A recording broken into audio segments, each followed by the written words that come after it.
continuando con las disertaciones de esta tarde, la última exposición está a cargo de el reconocido juez de Alemania, Dr. Horst Schönborn, quien disertará el tema Las dificultades del proceso de reforma procesal en Perú y en la región. Recibámoslos con fuertes aplausos.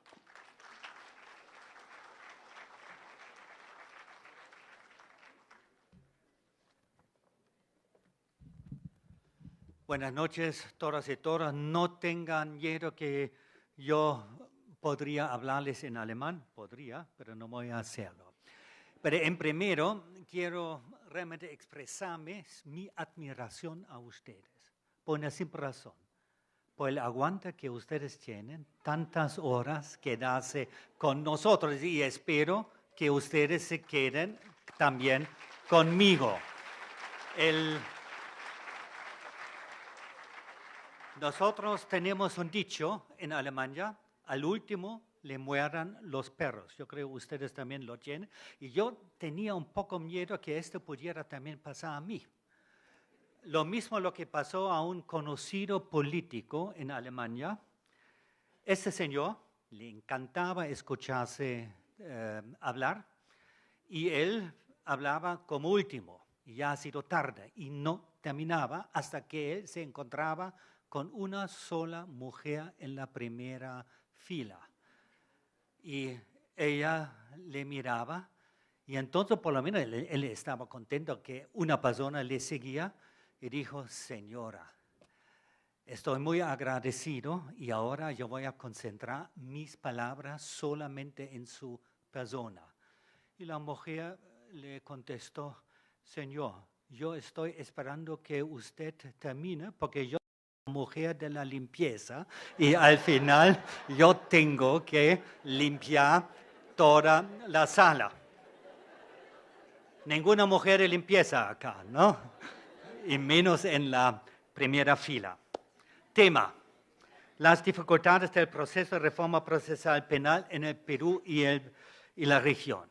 Lo que yo voy a decirle seguramente va a ser distinto a lo que ya ustedes al detalle sobre los problemas han escuchado. Lo que yo voy a contar y explicar se basa en mis experiencias como juez en Alemania y nosotros desde ya hace mucho tiempo tenemos un sistema procesal penal muy similar a los procesos penales que en los últimos 20 y más años se ha introducido en América Latina. Y en mi acompañamiento y en la participación de la mayoría de los procesos de reforma procesales penales en América Latina y también en parte en procesos de reforma judiciales. Las experiencias en Perú y en los otros países de América Latina, con todas las diferencias al detalle, yo creo, son comunes y se puede por lo menos sacar y filtrar de estas experiencias algunas líneas comunes. ¿Cuál es el reto de la reforma? El reto de la reforma es la transformación de un antiguo proceso que tiene otra lógica, que requiere no solamente otros conocimientos, sino también otras habilidades y destrezas para transformarlo en un nuevo proceso que exige otras habilidades y destrezas, nuevos conocimientos. Y mucho de la experiencia que los operadores han obtenido practicando el antiguo proceso ya no sirve para el nuevo proceso, sino más bien obstaculiza y obstruye. Para después tocar el tema, yo creo que es importante siempre hacerse claro y hacerse presente cuáles son las funciones centrales de un proceso penal, sea antiguo, sea nuevo, para después ver si con el nuevo proceso penal se está adecuadamente cumpliendo y cuáles son los problemas. Uno, en el fondo son 3 puntos completamente claros y fáciles y simples. Aclarar los hechos, a través del procedimiento, aunque se ha dicho que el chileno, que no se trata de encontrar la verdad histórica, lógico, se trata de encontrar la verdad histórica, lo que prevalece y lo que cuenta al fin de cuentas, que es válido, es la verdad procesal encontrado en el proceso. Pero se orienta en primero, por esa razón tenemos las pruebas. Segundo, determinar la responsabilidad penal sobre la base de los hechos que en el proceso se ha aclarado y probado, y al fin de cuentas respetar las garantías del debido proceso. Y tomando en cuenta esto, partiendo de esto, ¿qué es lo que se esperaba de la reforma? Porque siempre hay que, en primer lugar, ¿qué se esperaba para ver si las reformas han cumplido estas expectativas? Primero, bueno, no primero en sentido de ranking, una carga acorde a la productividad del sistema. Depende cómo después se organiza. Procesos oportunos acotar, y yo creo se ha logrado en buena parte. Mejorar la gestión al interior de las instituciones. Este es válido para el Poder Judicial, este es tribunales, este es válido para los fiscales y este también es válido para la policía y también para los abogados litigantes, control de plazos, etcétera, etcétera. Eso requiere toda una reestructuración del orden y del funcionamiento al interior de los bufetes de los abogados litigantes.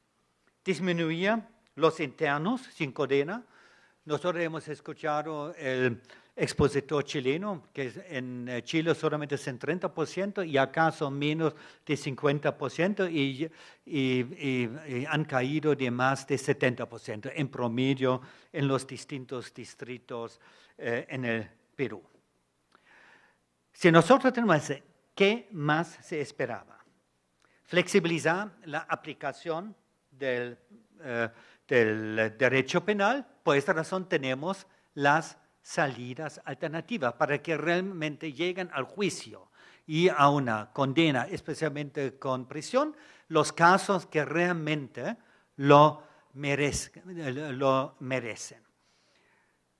Mejor, nosotros tenemos yo entré al Poder Judicial en Alemania como juez en 1973 y nosotros ya hemos tenido estas medidas que han flexibilizado la aplicación del derecho penal, salidas alternativas, etcétera, el principio de oportunidad, con muy buenas experiencias y en el transcurso de los años después se ha profundizado. Y mejor respeto a las garantías del debido proceso y seguridad jurídica, mayor seguridad jurídica. Si nosotros vemos estas expectativas, entonces, ¿cuáles son y han sido los problemas? Yo estoy plenamente convencido, el fracaso y el éxito para la reforma se funda en el proceso de implementación. Si en varios países ha fracasado o estaba al borde del fracaso el nuevo Código Procesal Penal, el nuevo proceso penal, por una falta de atender las necesidades de la implementación, porque a través de la implementación hay que crear las condiciones mínimas para el buen funcionamiento del nuevo Código Procesal Penal. Y casi en todos los países hemos tenido problemas y descuidos en los procesos de implementación y en parte todavía sufrimos de estos problemas hasta en el Perú. Vamos a ver los detalles. Primer punto ha sido llevar a las instituciones para el proceso de implementación a un consenso sobre la celeridad, sobre los acuerdos interinstitucionales, por tomar como ejemplo entre fiscalía y policía, etc. Y se hizo muchos intentos, pero muchas veces no se ha llegado a un verdadero consenso, y hasta hoy en día se puede observar, no solamente en el Perú, sino en muchos países. A nivel distrital, pues nosotros tenemos para la creación de estos consensos, tenemos las secretarías, las comisiones distritales, en cual los representantes de las distintas instituciones del sistema procesal penal participan. Ahí todavía es más fácil que al nivel nacional. Y en intervienen también intereses institucionales, el afán por un cierto protagonismo, policía, fiscalía, etc. Y mutuo cargarse con problemas, con errores. Uno dice, esta ha sido tu culpa, o al revés, aún que esto no importa, porque eso hay que solucionar en conjunto, y estos errores en el fondo afectan a todas las instituciones.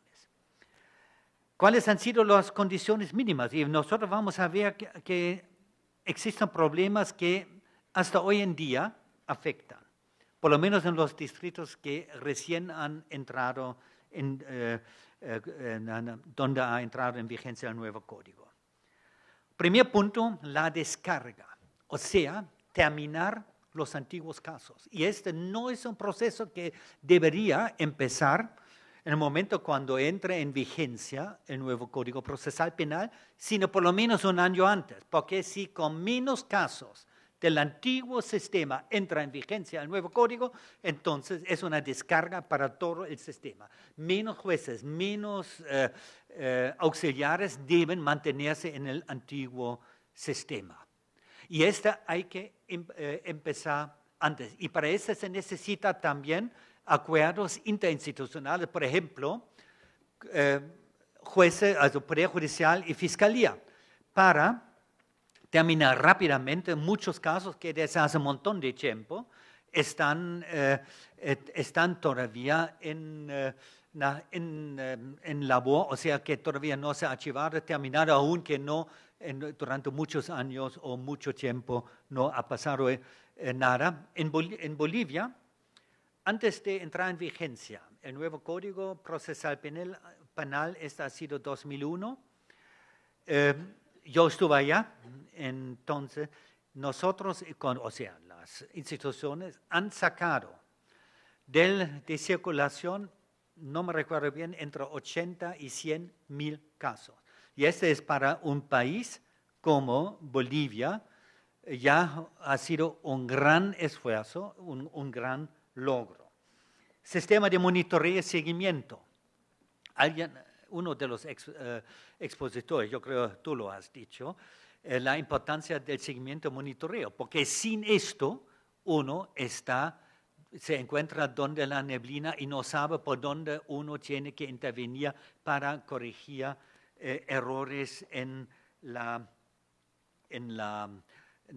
el desarrollo de reforma. Pero para monitoreo y para evaluación se necesita también un sistema estadístico que realmente dice a uno cuál es la situación. Y hasta hoy en día, en muchos países todavía no existe un sistema estadístico confiable. Una vez yo necesitaba algunos datos del Poder Judicial y he pedido al presidente del Poder Judicial para que me consigan los datos. Él trató de hacerlo, no ha podido. Y dijo, no, este es rápido, este no hay ningún problema. Yo tengo que decir, yo formo parte también del Consejo Consultivo del Poder Judicial de la Corte Suprema, y dijo, no, eso no hay ningún problema. Después me dijo, no, una semana máximo. Después de un mes no ha conseguido. No estaban disponibles, por un montón de problemas. Pero hay que lograr, si no, uno se encuentra actuando en una caja, en una habitación negra. Nosotros tenemos otro dicho, pero ese es el último dicho alemán. Para buscar algunos problemas, si no se tienen una base de datos, es como en una habitación completamente oscura tratar de cazar a un gato negro con la especialidad que ni siquiera exista. Y puede pasar. Normas para las nuevas funciones, para el funcionamiento, reglamentos al interior, se ha hecho, pero todavía falta, especialmente en el caso de la fiscalía, directrices que orienten a los fiscales. Producía los consensos institucionales como exigencia, yo le he mencionado, en la práctica aún con la Comisión de Alto Nivel. El doctor Carlos Zoe Vázquez ha hablado acá, hizo muchos esfuerzos, pero todavía falta mucho. Y después de trabajando ya 8 años al respecto de esto, con la fase de preparación. Estándares de producción. Si ustedes no tienen, y casi en ningún país realmente existan, ¿qué significa esto? Un juez penal de primera instancia, últimamente salió en el peruano algo. Hay que saber en el nuevo código, en el nuevo proceso, cuántos casos en promedio para los despachos comunes y corrientes. Al año puede trabajar un juez unipersonal. Tomamos como unipersonal. Y eso se puede hacer para todos los niveles. Al año, 580 es una gran diferencia. Porque si son 400, es la mitad del juez. Se necesita el doble de jueces si yo digo 800. Con todo el personal, el espacio que yo necesito. Eso es indispensable para preparar la implementación del nuevo código. Para la adaptación de la infraestructura y de los recursos humanos. Sistema de comunicación y difusión. Yo creo que se necesita un sistema de comunicación hacia afuera y hacia adentro de las instituciones. Capacitación y formación. Este es un punto grave. Hasta el momento se ha aceptado en la mayoría de los países solamente cursos cortos de 2-3 días, fin de la semana. Así no se logra el cambio, la transformación de la cultura de litigio, de cual se habla, pero no se toma en serio. Y para hay que juntar también a los operadores, porque ellos en la práctica también en conjunto tienen que sacar la sentencia.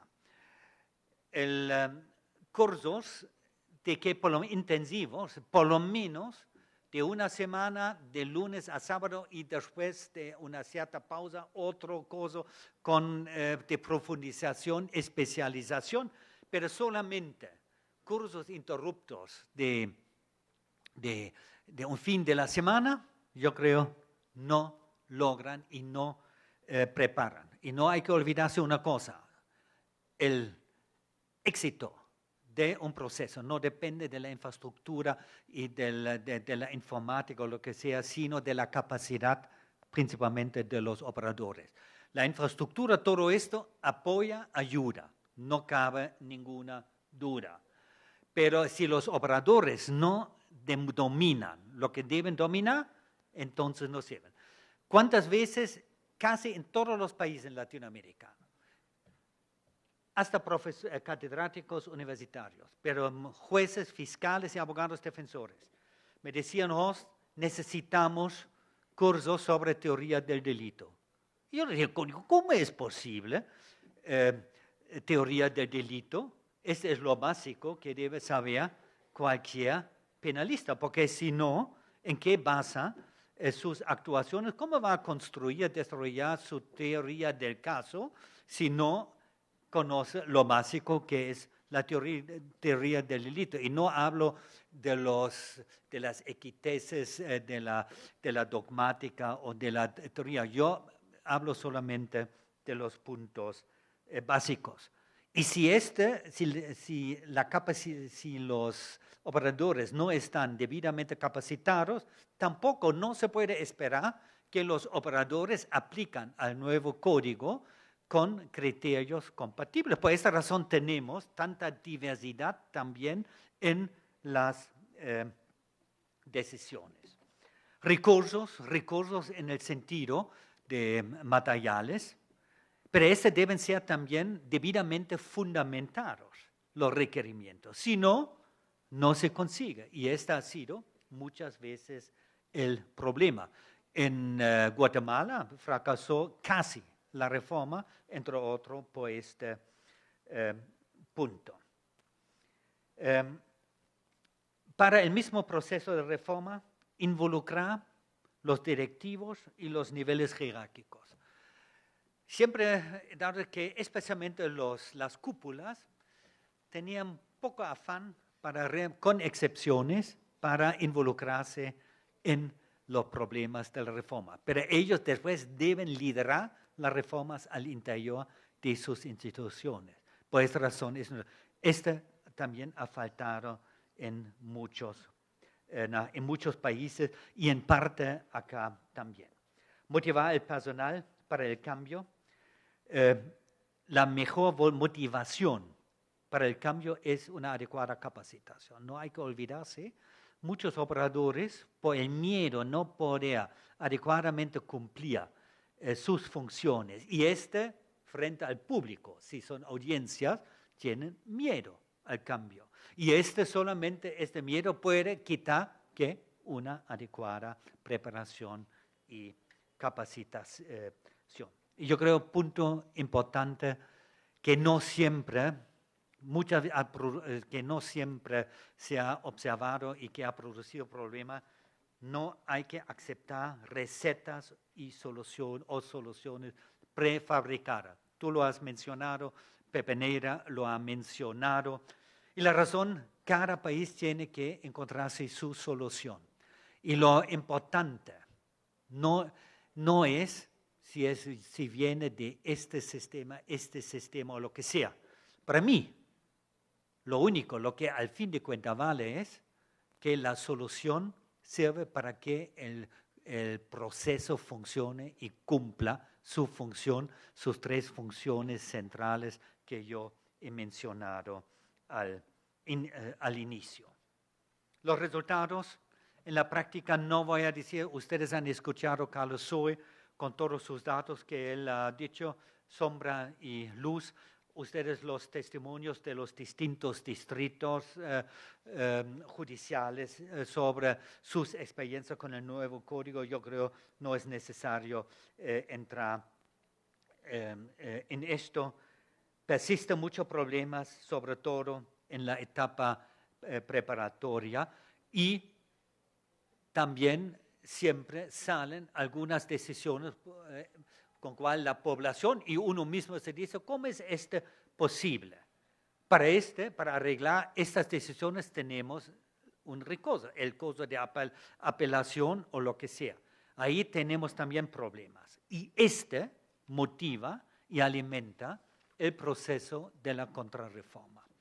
Y nosotros, casi en todos los países, en algún momento surgió también un proceso de contrarreforma. Acá en el Perú, ya desde hace tiempo, yo me recuerdo que una vez la doctora Meche Cabanilla, cuando ha sido ministra del Interior, me llamó y pidió una reunión también con los policías, porque ella había elaborado un proyecto de ley para, en el fondo, entregar otra vez la investigación exclusivamente en las manos o casi exclusivamente en las manos de la policía. Hemos hecho esto, pero desde entonces están en este proceso. Y con este proceso de contrarreforma hay que presentarse y hay que por lo menos enfrentarse. Existen seguramente algunos elementos en cuales se dice sobre la base de la práctica y nuestra experiencia, algunos puntos podemos cambiar, ¿por qué no? Pero hay que ver hasta con qué alcance realmente, sin cambiar la lógica del código, hay que reformar. Hay que ver los argumentos. Uno es aumento de la criminalidad en general. En Bolivia, yo me recuerdo, y el ministro del Interior, 2 semanas estaba en vigencia el nuevo código. Ha tenido una reunión con más o menos 100 personas, entonces fijándose en mi cara de europeo, dijo, el nuevo código ha producido el aumento de la criminalidad y el código es posiblemente para Suiza, pero no para Bolivia. No le dije nada que yo soy alemán porque para él seguramente no hubiese marcado una diferencia. Al inicio, ha sido un error. Se ha vendido las reformas también como un instrumento, una herramienta para combatir la criminalidad. Y ahora se cobra la factura. Y dice, entonces, ¿por dónde están los impactos sobre la criminalidad? Igual está subiendo. Los medios de comunicación, intereses políticos e institucionales, también forman parte de esta corriente de contrarreforma. Otro argumento es, ahora entran menos casos al juicio oral. Son en ese momento, si yo me recuerdo bien, más o menos 10%. El resto se hace a través de terminación anticipada, el principio de oportunidad o lo que sea. Antes entraba todo, casi todo, al juicio aún, si no había dadas las condiciones de hacerlo. Y dicen, menos casos entran al juicio, entonces hay más impunidad. Menos internos en las cárceles, como con las detenciones preventivas, entonces hay también, esto significa también que la ciudadana está más en peligro, y más garantías para los imputados significa más impunidad y en consecuencia menos seguridad. Estos son. ¿Cuáles son los argumentos? Yo creo que estos son argumentos muy superficiales. Primero, el proceso penal recién se inicia después del crimen, no antes. Lo que sí podría dar un cierto freno a la criminalidad, si quien entra al crimen debería esperar una rápida aclaración y que lo capta. Este es un punto importante, no lo otro. Y nosotros sabemos, yo creo, Ricardo el italiano, el siglo XIX, ya lo ha desarrollado, que lo más importante es para realmente detener el crimen o bajar los índices es investigar rápido y aclarar rápidamente a los responsables. El desarrollo de la criminalidad se efectúa igual donde está en vigencia el nuevo código como no está en vigencia. Igual en Trujillo, igual en Lima o en otras partes del Perú, y no conozco ningún país, yo por lo menos, ¿no?, en cual un código o la reforma a un código sea más autoritario, más inquisitivo o más acusatorio, hubiese influenciado el desarrollo de la criminalidad. Nos recordamos Nueva York, en la época de Giuliano, él ha bajado pero drásticamente los índices de criminalidad sin cambios al nuevo código, que no significa que sus métodos hay que aceptar. Esta es otra cosa, pero no a través de cambios al nuevo al proceso penal. El autor del crimen, en el momento de efectuar, muy rara vez toma en cuenta que podría ser detenido. Casi todos, y se sabe a través de investigaciones a la criminalidad, él normalmente parte de la idea que él es muy listo, muy vivo y que él no sea chapado. Para mí, clave para la protección para la prevención de los delitos es la protección que la policía brinda. La policía y los otros factores que no voy a profundizar, que determinan el desarrollo de la criminalidad. Y una cosa más al respecto de la impunidad. Acá también hubo una discusión y el Pepe Neira mencionó la decisión, la sentencia de casación sobre plazos en la etapa preparatoria. A mí siempre me llamó la atención que en Latinoamérica se puso plazos muy cortos para las distintas etapas de preparación. En muchos casos no se ha cumplido. Y claro, el argumento siempre es, si no, los fiscales se alargan, etc. Es así. Pero a través de los plazos cortos no se va a solucionar el problema. El problema solamente se soluciona a través de hacer funcionar mejor, bien o mejor, y hacer más eficiente a la fiscalía y a la policía, porque ambos tienen que intervenir en esto. Y lo importante no son los plazos en cada uno de los casos, cada caso tiene su propia dinámica, sino el promedio de duración de la etapa preparatoria. Y no hay que olvidarse, 90% de los casos son común y corrientes, o hasta 95%. Y para estos casos no habría ningún problema. Pero hay otros casos, y estos son los más relevantes: crimen organizado, asesinato, crimen económico, redes de corrupción o lo que sea, que necesitan hasta años de ser aclarados. Hace poco han iniciado un proceso contra Jacas, una red de criminales cibernéticos, en los Estados Unidos, con investigaciones hasta Alemania, Europa, por donde sea, y la investigación ha sido 5 años. Y recién, después de 5 años, empezaron, porque tenían el rollo claro, especialmente si está en otros países. En tan poco tiempo, aun si uno tiene 2 años, no logra en estos casos esto.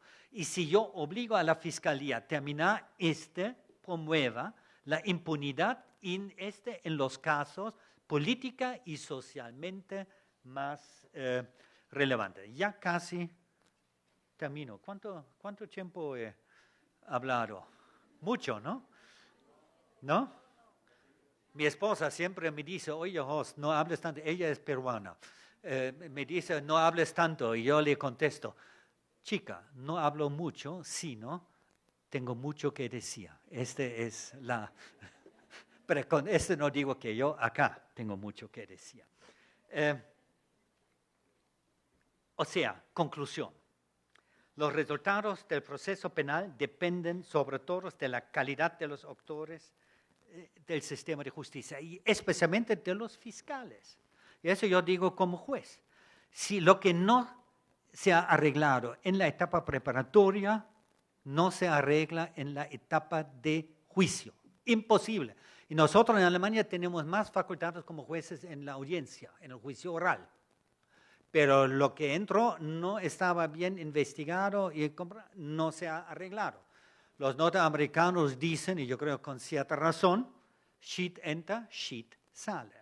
Y este también es el caso de los procesos. Si están mal enfocados, mal investigados en el juicio oral, difícilmente se arregla. No hay que olvidarse, los actores son en su gran mayoría los mismos que habían desarrollado sus experiencias en el antiguo Congreso. Y hay que no reeducar, eso es completamente mal, reencauchar, hay que reorientar. Y para eso se necesita una fuerte capacitación. Yo creo, no hay que perder la expectativa, yo creo que hay suficientes esperanzas que la reforma se consolide. Pero para consolidarse no es suficiente solamente lo que pasa en el sistema procesal penal, judicial, sino, yo creo, este se refiere al Poder Judicial, se necesita también una reforma adecuada de todo el sistema de justicia, porque si no, sus defectos, sus deficiencias, al fin de cuentas, también afectan el desarrollo, o sea, la efectividad y los buenos resultados de un proceso penal. Muchas gracias.